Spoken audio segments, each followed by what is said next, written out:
Hi guys, welcome back to my channel. I try to upload new music related videos every week, so if you like this video, please consider subscribing and joining the community. Now let's get into this. I did a community poll on my channel and y'all decided, so the song I'm going to talk about in this video is King for a Day. Green Day's 1997 record, Nimrod, was popular mainly for the song Good Riddance, Time of Your Life. But beyond that, it's packed with some of the greatest songs Green Day have ever written. And King for a Day is a song very obviously about cross-dressing, which by today's standards isn't considered out of the ordinary, but in the 90s it wasn't as common as it is now. When asked about if the song was autobiographical, Billie Joe said it wasn't inspired by any particular event, but since the beginning, Green Day haven't been afraid to wear women's clothes in public. Let's talk a bit about the history of cross-dressing in the punk subculture. I know that other subcultures utilize it too, but for the sake of this video, I'm only going to talk about punk. By the 90s, cross-dressing in the subculture had been going on for a while, so to someone like Green Day frontman Billie Joe Armstrong, who has even performed concerts in dresses, it wasn't strange. But with King for a Day, he was addressing the topic to a much larger demographic of people, so that's where it could be considered risky, when in some places you could get beat up for cross-dressing. When listening to the song, the first thing you notice is how lighthearted it is, and I don't know if that was intentional or to maybe make it more ingestible for your average person, but it is, in the end, just a fun song.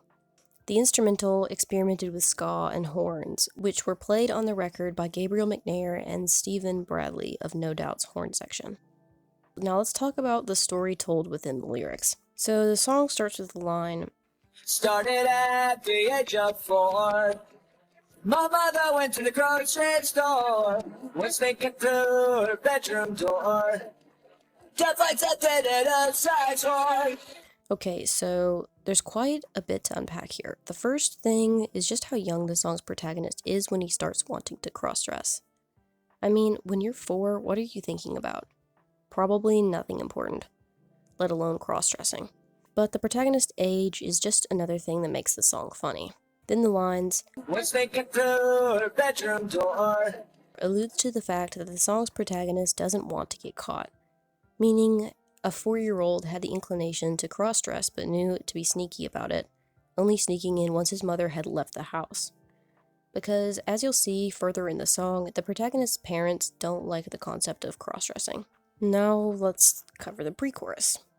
"Shares spies that ever been nice wasn't meant for only girls.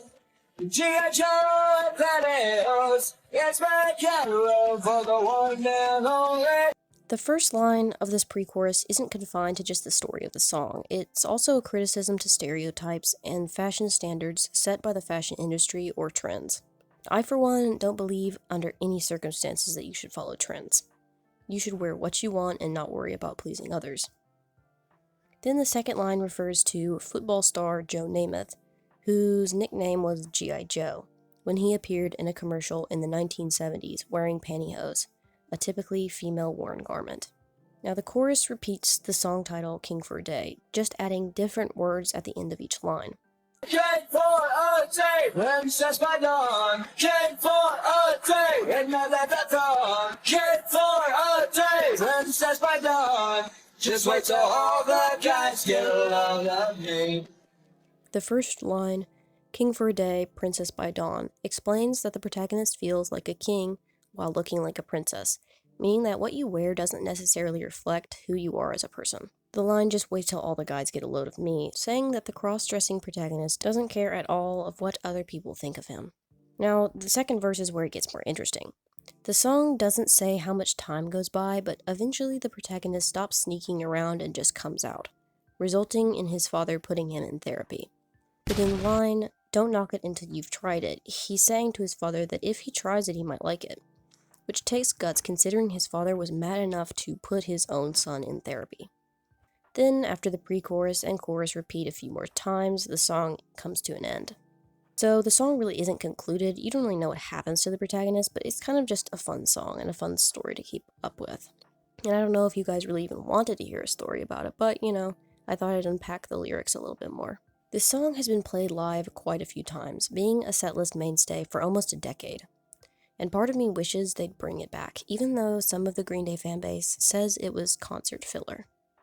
And aside from hitching a ride, Green Day's performances of King for a Day were some of the most unhinged moments in the shows. There was a ton of crowd participation, and Billy Joe on more than one occasion mooned the crowd during the song. Comment this emoji if you got it this far.